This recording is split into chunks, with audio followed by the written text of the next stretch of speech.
Al-Quran Raksasa salah satu wisata religi jemaah Masjid Raya Makassar. Masjid Raya Makassar merupakan salah satu masjid tertua dan megah yang terletak di jantung kota Makassar, Sulawesi Selatan. Selain itu, masjid ini juga memiliki sejumlah keunikan di dalamnya. Salah satunya Al-Quran berukuran raksasa.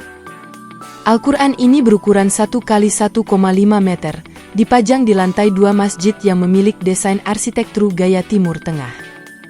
Benda seberat 584 gram ini menjadi objek wisata religi umat muslim di kota Makassar sejak 26 Agustus 2009 lalu.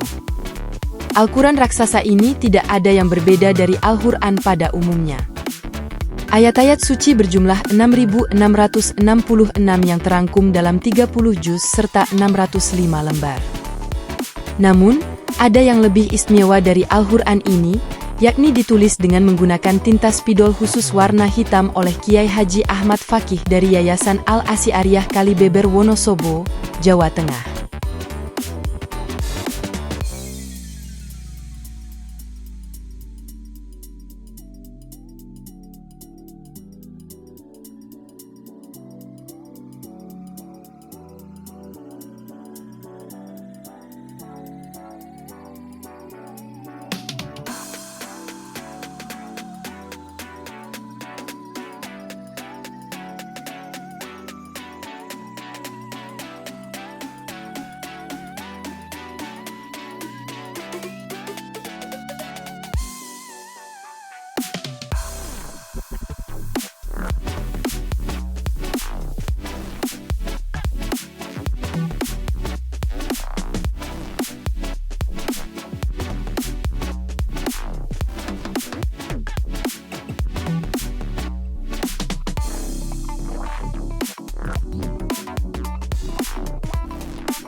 Download Tribun X sekarang, menghadirkan lokal menjadi Indonesia.